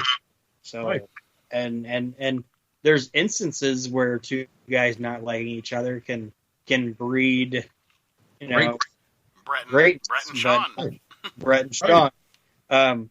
Not so much disliking each other, but wanting to protect each other's spots, like Rock and Austin. Mm-hmm. You know, they didn't personally hate each other, but professionally. They looked at this is the guy that's going to be, you know what I mean? Triple H and Rock. Triple H and Rock. But these two. I think what it ultimately came down to is Pillman knew he wasn't going higher up on the card because he was strictly there now as a favor to Brett and to Austin. And Goldust kind of wanted out of his WWF contract because, again, he hated being Goldust. and wanted to go back to WCW because his daddy was the booker there, and he felt he might get over more. And they kind of like, all right, you guys are going to be in a feud together. Well, what's the feud about? You're stealing Goldust's life. Oh, okay. And they just went along with it. Yeah. You know? The other thing that hurt this match, in my opinion, is the gimmick of it. The dress code. Yeah, Yeah, dress gimmick. Not with Terry or something. Well, no, the gimmick of the match was that if Pillman said if he lost, he'd wear a dress. And it's not that it's a dumb gimmick. It foreshadows the ending of the match. Yeah. True. When you put something like that on the line, it's like, yeah, this guy ain't going to lose. Or he ain't going to win, you know what I mean? Like, he's Right. going No, to... the out. Because if you tell somebody, oh, if this guy loses, he's going to wear a dress, and then he wins, you're like, wait a minute. Well, yeah, but I believe it was also, though, if he won, he got Terry, didn't he? He got... No, that was Yeah, that got That was set the up. follow- That was the following later. month Right, okay. for the Ground Zero Then- pay-per-view. Oh, you mean In Your House renamed? Yes, In Your House renamed. Actually, I think that was the last one they called In Your... No, wait. The last one they called In Your House was the Hell in a Cell. It was In Your House Bad Blood. Right. And then after that, it was just, yeah. No, shit, I'm fucking wrong. It was In Your House Degeneration X in December. Yes. And that was then- also the first in your house that was 3 hours. Yes, and then once we went into '98, the No Way Out pay-per-view was just No Way Out. Right, but that's also when wrestling kind of became slightly bad, even though the Attitude Era was great and all, because we were getting one, even sometimes two pay-per-views a month. And I it was always way too much. I always say about the Attitude Era that I loved it at the time because it was changed and it was different and it was you didn't know what the fuck was going to happen week to week. But I go back and watch it now, and other than the main guys like an Austin or a Mankind or whatever, I don't like it. Like I just you know, and again, that's not to shit on guys like Austin and Rock and Mankind because the main event stuff was good. But overall, you look at the Attitude Era and it was garbage. You know, They still had weird characters. The Truth Commission, the Oddities, Kai and Tai. They were still doing the bullshit from the new generation, but only they had Austin flipping the bird at them. You know, that was the only difference. There wasn't much difference. So Goldust and Pillman, I only gave it a yep. What's that? Sorry, my granddaughter's talking to me from the kitchen. No, she can be on the show. Special guest. Always welcome. My kids are 21 and 18 and want nothing to do with this shit, so they are going to... My son is going to be 21 in December, and then my next oldest daughter is 19. My daughter-in-law is 20. And then my other daughter after that is going to be 14. And then my two sons are, I can't even remember anymore. Name. Lost track. Too many. I ain't got no kids. I couldn't even keep one of them Tachahachi mean things alive. I can't be in charge of a person. So the next match on SummerSlam is the Godwins and the Legion of Doom. And I have... This first booty hole match. This match is booty. I was about to say this is one of the big ones. I am the odd man out here, it appears. I liked this feud. I liked this match. Booty. My biggest observation about this feud and this match is, tell me, guys, if or if not I am wrong. Even though they're the baby faces in this feud, are or are not LOD the fucking heels? Oh, they're the heels. Broke a motherfucker's neck, and then they're just like, Yes, that was an accident. This time we're going to do it. The whole match, they're beating on his neck. They're trying to break his neck again. They're fucking heels. And Well, they hit him with a bucket. I'll be honest with you. I bought Henry Godwin as a heel when it was just him, but when they added Phineas, he was no longer a heel until they became Southern Justice. You know, they were always cartoony, so there was no way LOD was not the heel. I mean, come on. I mean, they broke the guy's neck, and then he came back and hit him with a bucket. I guess that goes back to, though, because some of us realize, some of us don't, some of us are now watching and discovering. Hulk Hogan was the majority of the time a heel too. He eliminated Sid Justice from the Royal Rumble because he got eliminated. Maybe he did have lust in his eyes when he looked at Elizabeth. I'm going to say, he tried to throw a fuck into Elizabeth. I mean, you know, He threw the giant off a roof, Yeah. you know, and he survived. So I mean, He wouldn't give his buddy who helped get him over a shot. yeah, that's true. Until they got to WCW. Well, I'm saying he wouldn't give Andre a shot at the belt. You Oh, I should thought have you said Brutus. Oh, fuck Brutus. That's the biggest heel thing Hulk Hogan ever did, was bring Brutus Beefcake into the business. Saying. Well, we're all again, but yeah, LOD versus the Godwins, half a star. I gave it the same rating, half a star.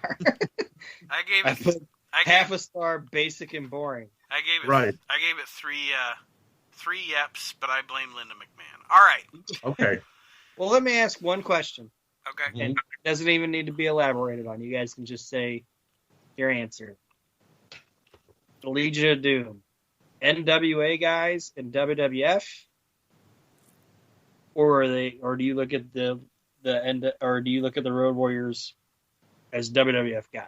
They're That makes sense. NWA guys in the WWF. They're WWF NWA guys, WWF, the same way the Steiners were too, because they WWF didn't know what to do with the Steiners either. LOD 10 times better in the NWA.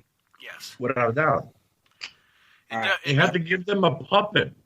They literally had to bring back Paul Ellery, which was fine. I love Paul Ellery. But then, oh, by the way, I found Rocco. Who's Rocco? This puppet.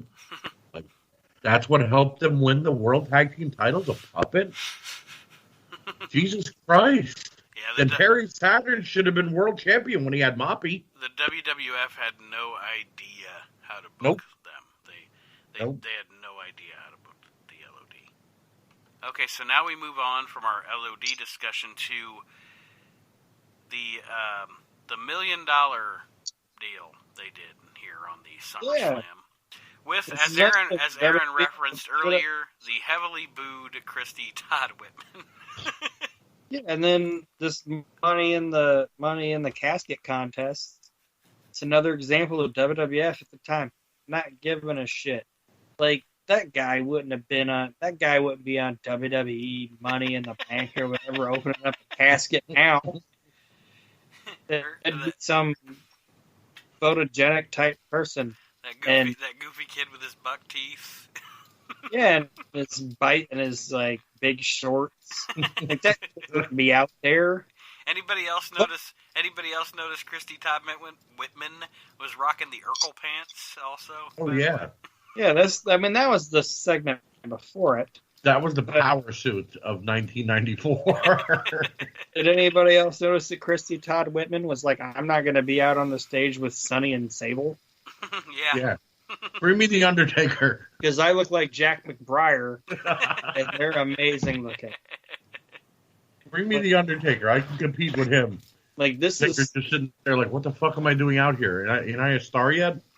this contest is watching this. It's like, this is Sonny at her best. She's still not Terry Reynolds. To me, the women at this time were more special because there weren't a shitload of them. You know, Mm-hmm. it was like Terry, Sable, and Sonny. Right. And Never every kept- time Luna would pop up.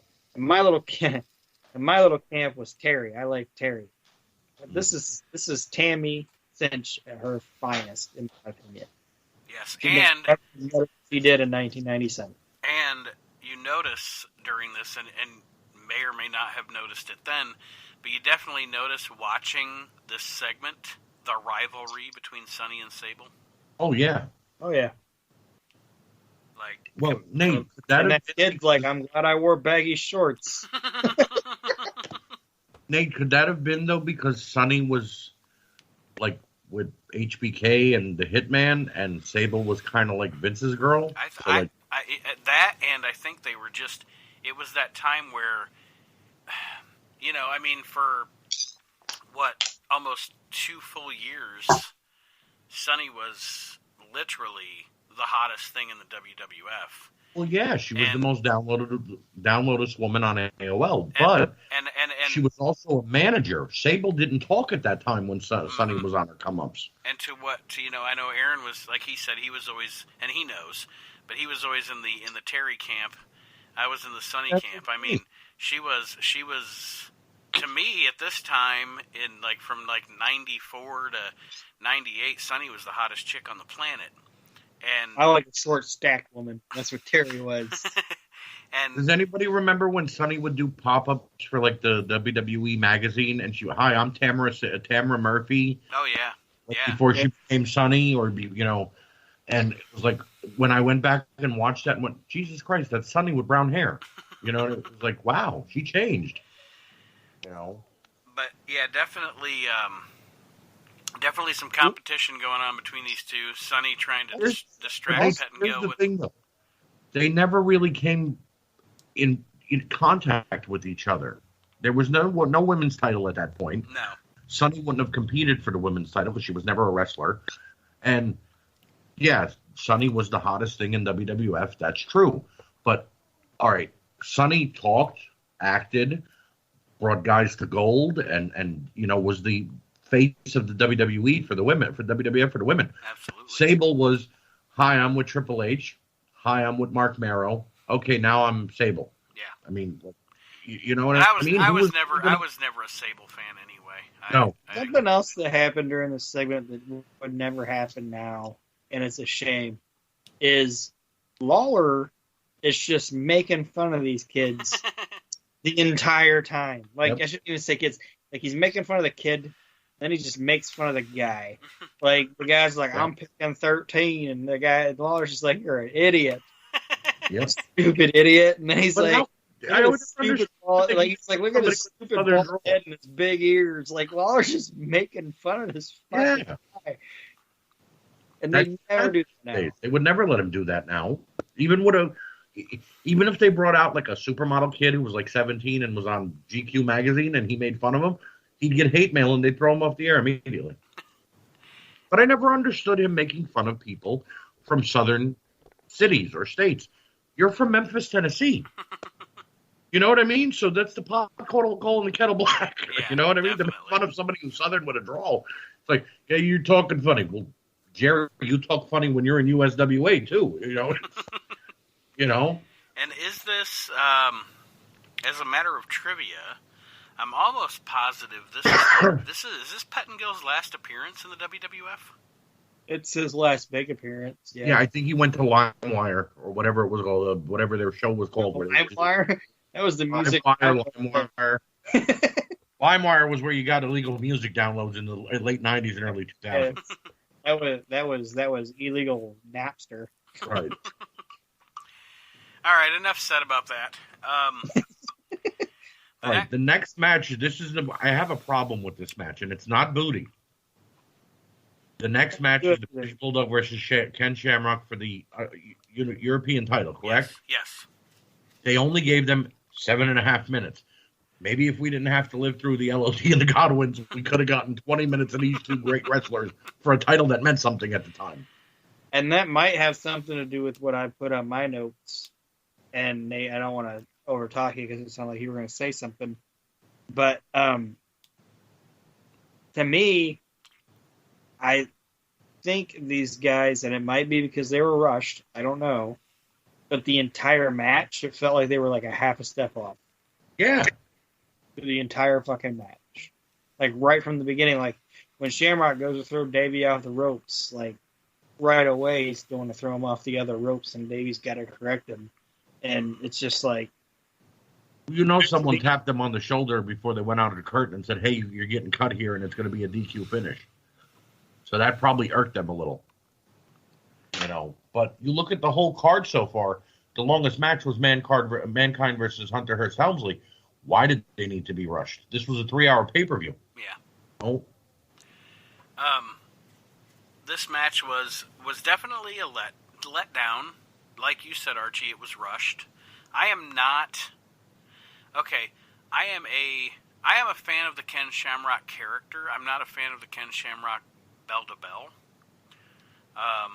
And I don't know why I called him the Ken Shamrock in third person. You're paying respect. My favorite part of this match is the aftermatch. Like, I always loved Shamrock snapping. That's the best part of Shamrock's character. You know, the get out of my way. And he's covered in fucking dog food and looks ridiculous, but he looks insane. Right. And he's flipping Or he's telling The Rock around. to hit him with a chair, and The Rock bashes him. That was. Do you know what my favorite part of Ken Shamrock freaking out on this thing was? What's that? I never noticed it until I watched it today. Ken Shamrock's like throwing around like the referees, and then he throws around fucking Dave Hebner. Then he slams fucking Jerry Briscoe and Pat Patterson. And Tony Gurria's in there, and Tony Gurria just bounces. Like, he doesn't even try. Like, he just fuck it, and like gets out of the ring. I'm too old, kid. You ain't doing that to me. And Tony Gurria was like a complete bitch in this entire situation. Like, Tony Gurria's like, even my helmet hair won't save me on this one. He was just like, hey, I don't care who you are. You see 4 guys get beat up by one guy, you're looking at you're like, I don't need to get beat up on that show of television. Right? I watched this, I was like, Tony Gurria just pimped out. He was like, nope. He was the only dude that didn't take a bump. He was just like, nope. But even though the match was short, and obviously, as Archie said, you can tell it was cut short, I still gave it 2.5 yeps. It wasn't bad. I'll give it 2 yeps. I gave it 2. Only because they never let Shamrock and Bulldog then go at it the next night on Raw or in a couple of weeks. There was no furthering to the story, so why did we build this match then? Well, you know, if we were going to kill it. Also, like Davey took a good can to the back of the head. You know what I mean? Like yeah. Shamrock kind of stiffed Davey a little bit with that can. Look, Davey Boy Smith could have a good match with anyone. The match that he had with Owen for the European title to crown the champion was amazing. You know, Davey Boy Smith brought out the best in everyone, and if they were a great wrestler, a la Bret Hart or Owen Hart, you got a 5-star classic. It just made no sense to me that when he was the European champion, the underlying story, which was becoming louder, was that him and Owen had a rift, but yet it was shitting on his title reign. You know what I mean? Like, let him have a decent match with a Ken Shamrock or an Ahmed Johnson or a European superstar who comes in to visit because, goddamn it, it's the European title. You know, they're doing it now with the NXT or title in Europe. They let them come and visit and defend the title. Why couldn't they have done that then? Right. It just seems they were really. This was one of those moments that Vince was like, you know, we should be pushing with Davey Boy, but nah, we don't really need to. You know. The next match, okay, normally, folks, I rank things in Jeff Farmer yeps, as everybody knows. That's my gimmick. The next match actually is the first match that I reviewed on the show during a pay-per-view review that I gave a nope. I agree. No yeps, a nope. Okay. The least said about this match, the best. Los Boricuas, DOA. This whole thing. Here's all I'm going to say about this match. Los Boricuas, Savio Vega was actually a pretty athletic wrestler. I am a huge Savio Vega mark. I loved Savio Vega. 2 of the wrestlers on his team were actually female wrestlers in Mexico. I'm not sure if you're aware of that. They're called Flamitos in Mexico, and they usually are in the opening 6-man tag dressed as women. That being Jose Castillo and Jose Estrada Jr. And Miguel Perez Jr. was very hairy and didn't look great without a shirt on. But then you had the Disciples of Apocalypse, which could have been a great kick-ass tag team. I hate the Harris brothers. Hate them. I don't mind them. They never did anything I ever liked in wrestling. I like them in WCW with Jeff Jarrett as, creative control.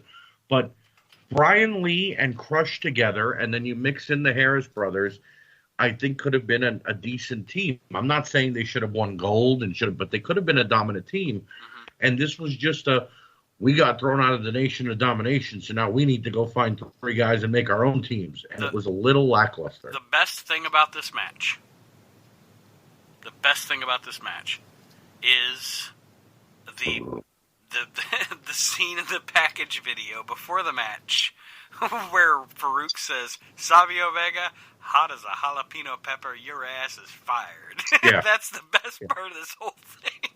They shouldn't have called it gang warfare. They should have called it what it really was. Race Wars 2000. Yes. Yes, this was racial fighting. Without a doubt. You had the Black Panthers did with the the same dominations, I just did the same thing during the conversation that you guys are having about this that I did during the match. And You clicked out?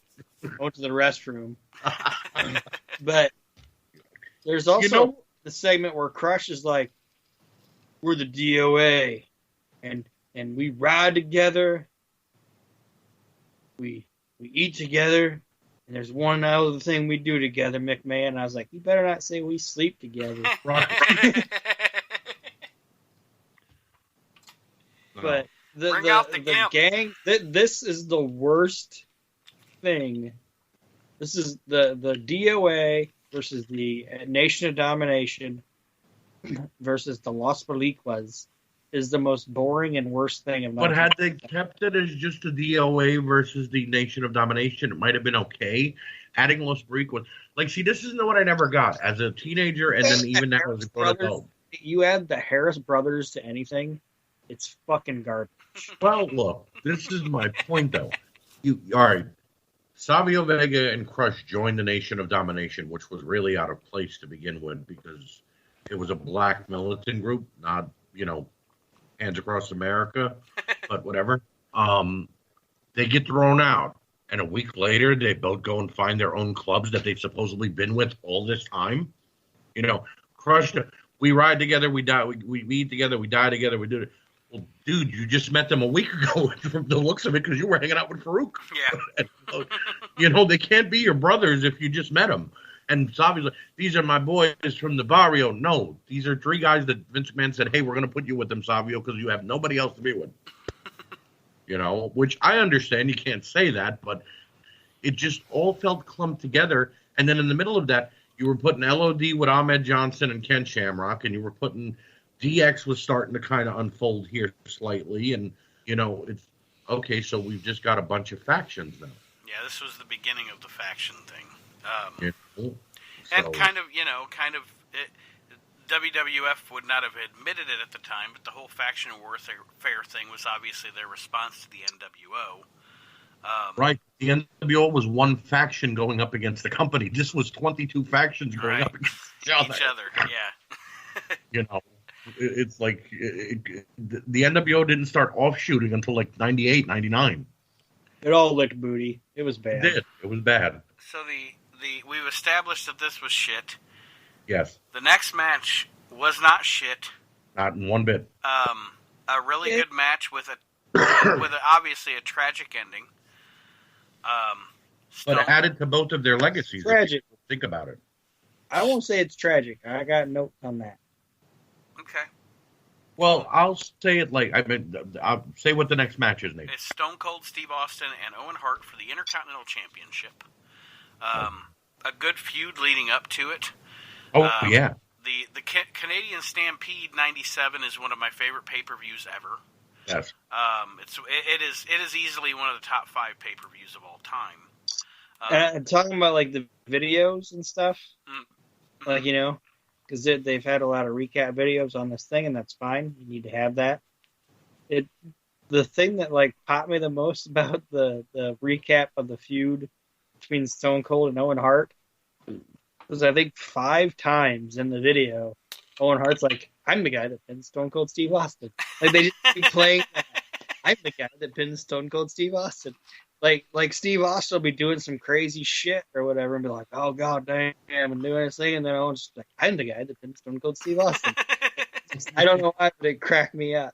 Because if it's like realistic, if you take your time and you're like, I'm gonna watch this show for 3 hours, I'm just gonna believe that this is real. You know what I mean? Which is what you're supposed to do with wrestling.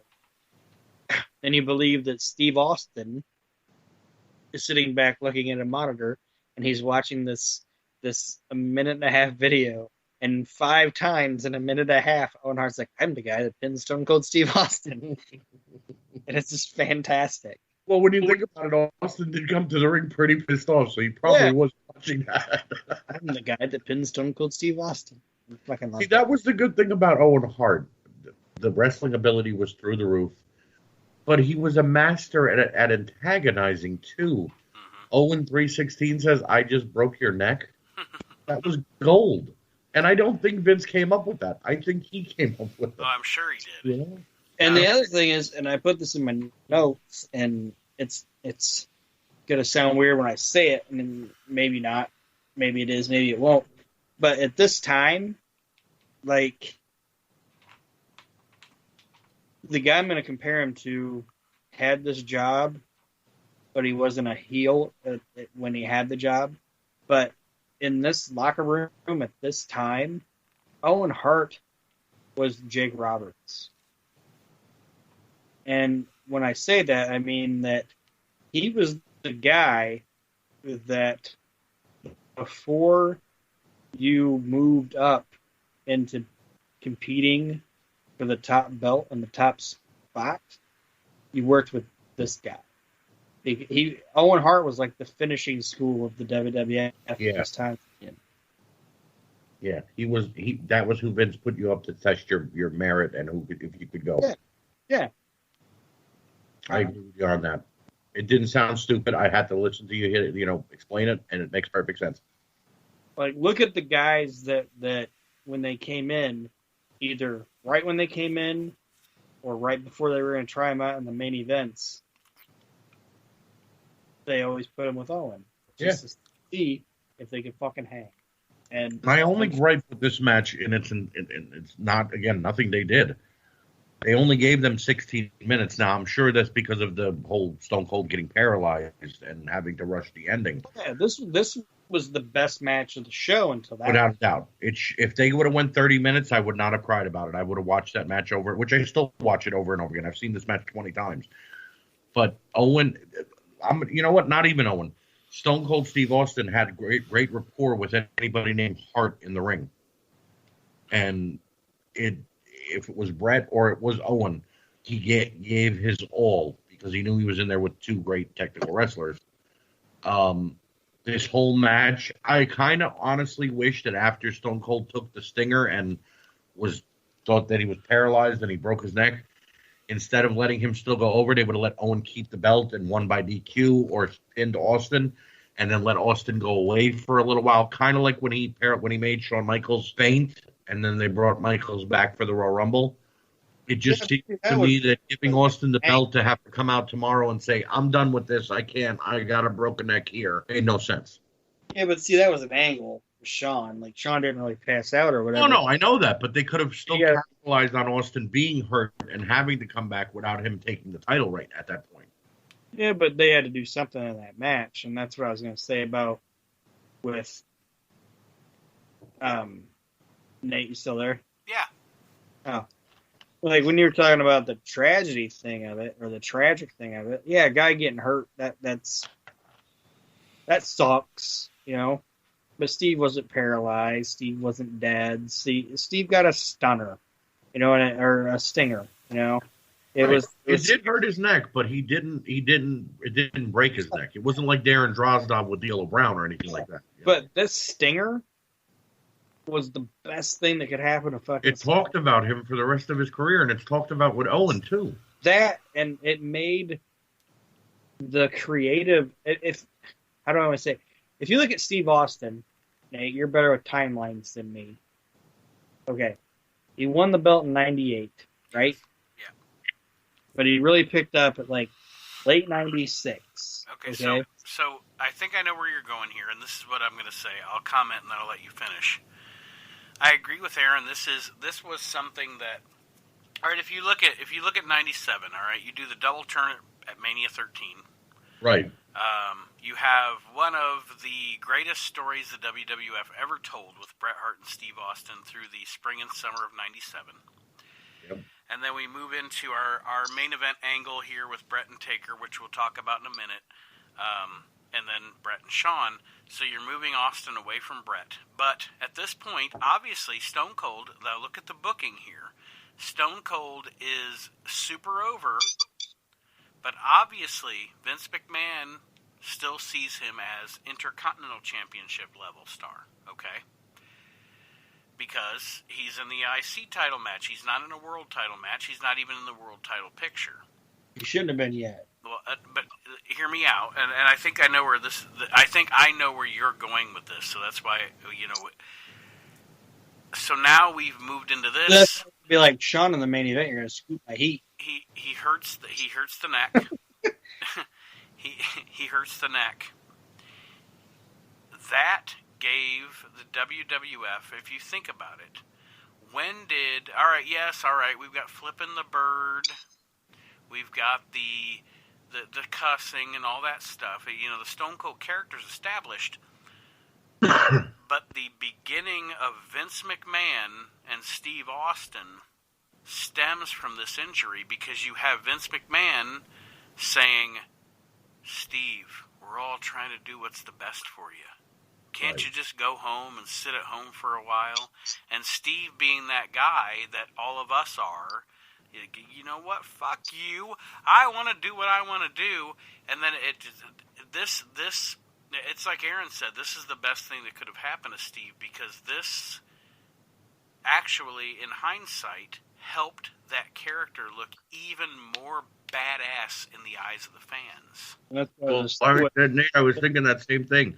You go from him passing out in a sharpshooter, but never tapping out to the sharpshooter in the match with Brett at 13, to then almost being, paralyzed by Owen, but he's coming back stronger every time. And I think that's where he gets that Monarch to Bionic Redneck. He always comes back stronger.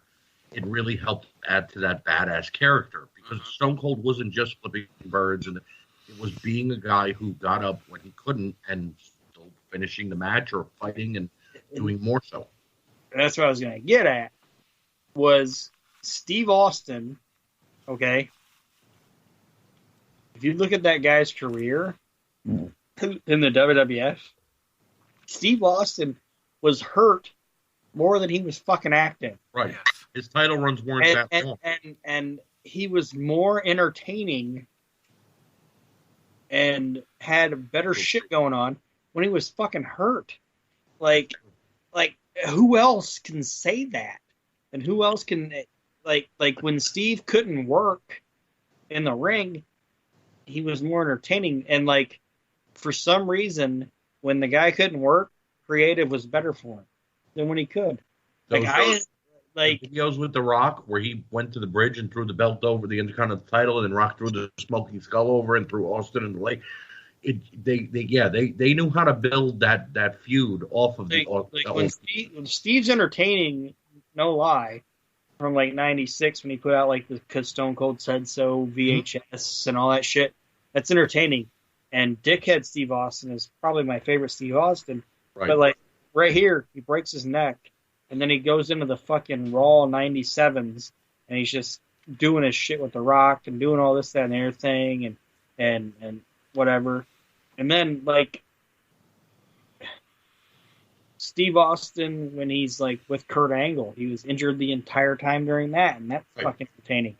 Steve Austin's a fucking anomaly, where he is more entertaining hurt and working than when he's actually in the ring. I think that was him overcompensating, though, Aaron, and I don't mean that in a bad way. No, and it was his also biggest the fact qualm that was Vince McMahon. This was when Vince McMahon knew what the fuck was going on. Exactly. And wasn't a fucking... Well, see, here's the thing. We all heard the stories. Motherfucker, and was able to look at his people and say, this guy's a cash cow. Right. We understand what's going on. We've all heard. Eric Bischoff told Stone Cold Steve Austin, you wear black boots and black tights, you're never going to be marketable, and fired him. Vince McMahon, on the other hand, said, no, I want you in black boots and black tights, and I want you to talk, because that was something they never let him do in WCW. He had Paul Heyman, Medusa, what was her name? Cherry Blossom, or whatever that woman he was with before he joined the Dangerous Alliance. Robert Parker. He always had a mouthpiece. And then, they threw him with Ted DiBiase when he first got to the WWF, but they realized, hey, this isn't working. And when they finally let him open his mouth and say something, Gold came out. Not David Gold. Not David Gold. Shout out to our buddy David Gold, though. But yeah, Gold came out because it wasn't just Austin 3. Gold, Jerry. Think of all the promos that led up to Austin 316. Him calling out Bret, and the famous line of, when I think of Bret Hart, I like to put an S in front of Hitman. I mean, come on. he was saying things that no one else was saying and doing things that no one else was doing, and then when he got in the ring, he backed it up. Absolutely. So, and this match, yeah, I agree with Aaron. This was the best match on the card. And if they would have given them 30 minutes or an hour and made it the main event even and put Bret and lower, it would have been great.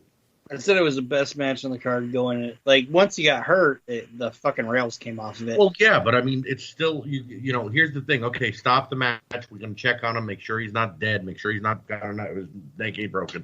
But then he still finishes the match and wins. Crowd pops. Mm-hmm. Crowd doesn't just stay dead, And they pop so loud because he wins, because that they don't pop that hard for Bret versus Undertaker. And regardless of the injury, because of the efforts of the two individuals, I actually give this match 5 yeps. Like, it serves its purpose. It does everything it needs to do, and I can't give the finish a bad rating because of the circumstances. No, I'll go above you, Nate. I'm going to give it 6 yeps. Oh, you Dave Meltzer in the Tokyo Dome. That shit. Yes. It's Omega Okada. Okada. God, you guys are giving out yeps. Okada versus a guy. All right. I only said that to get up here. Ski girls on spring break.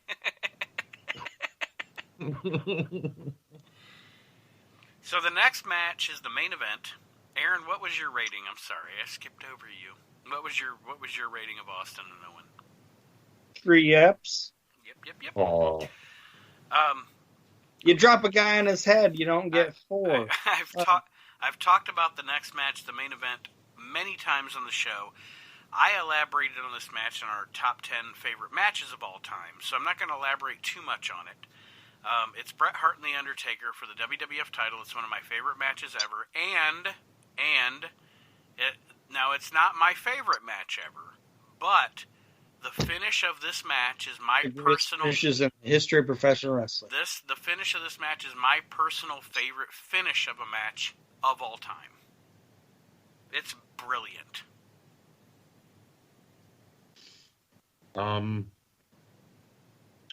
I agree, but I also disagree. Okay.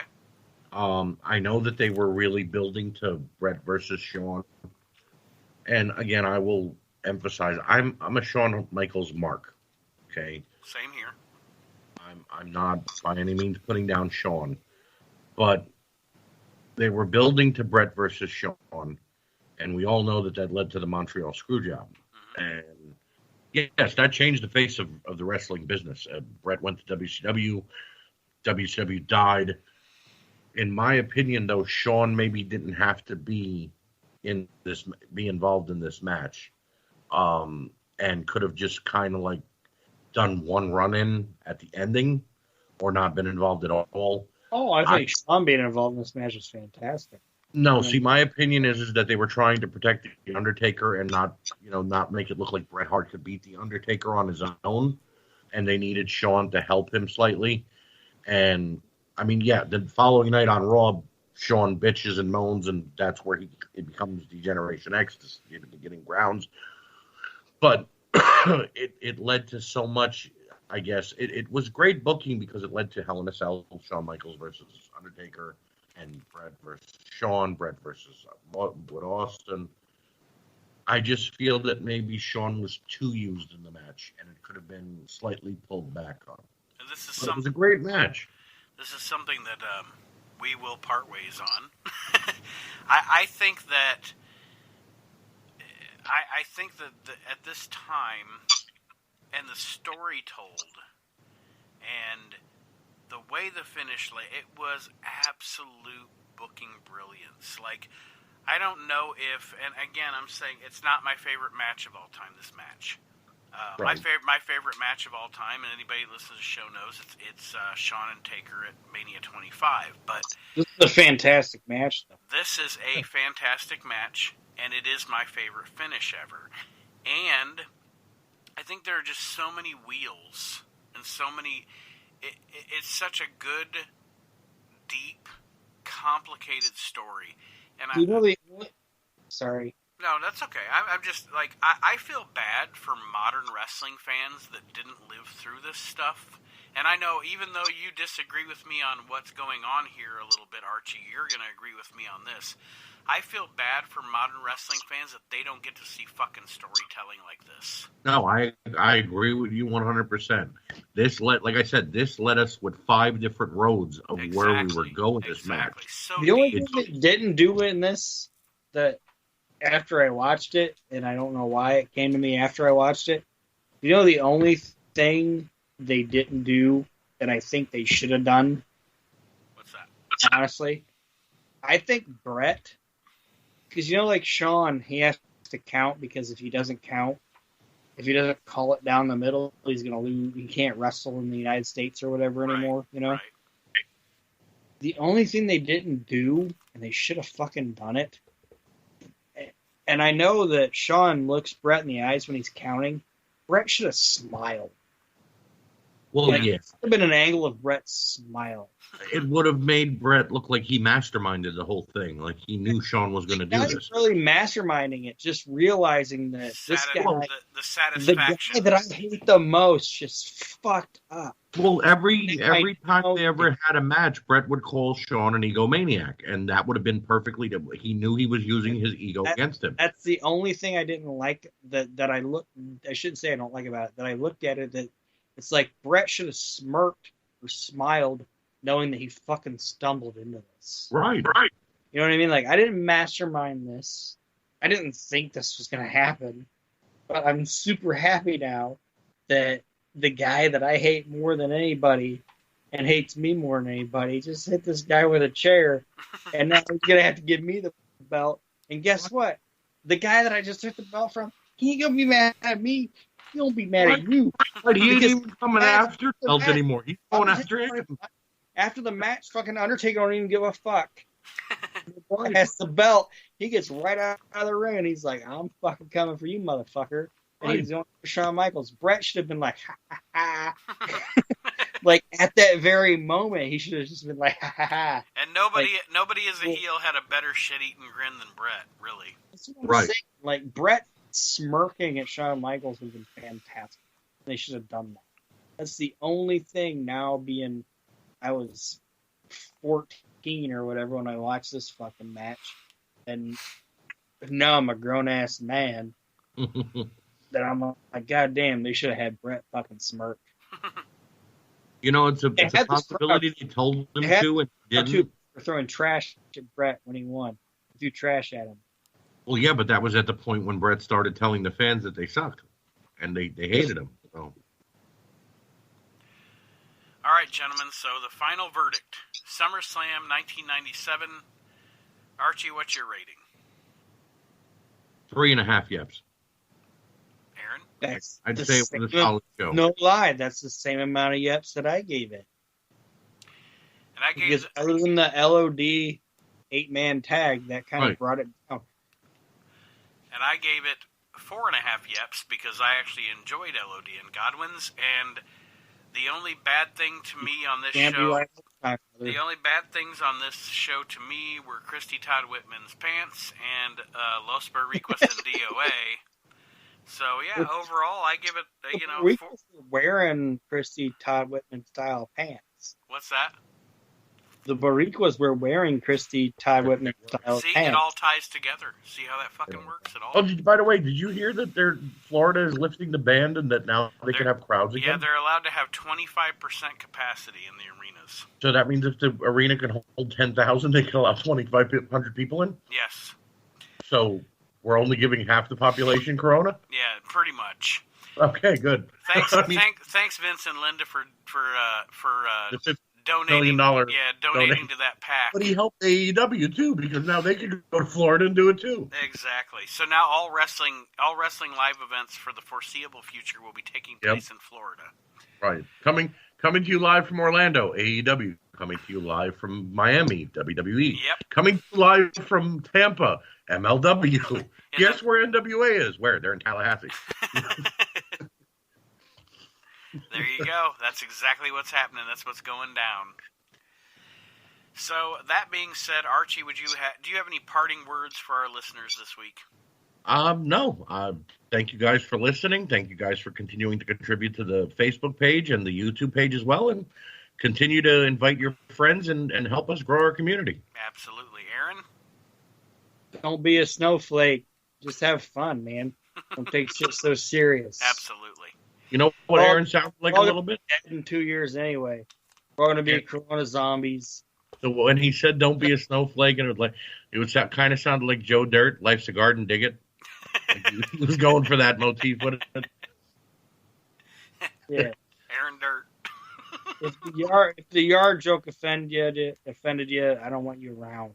I will It didn't offend me. I will send a free loyal subject figure to the first person other than Aaron that creates an Aaron meme with the Joe Dirt mullet.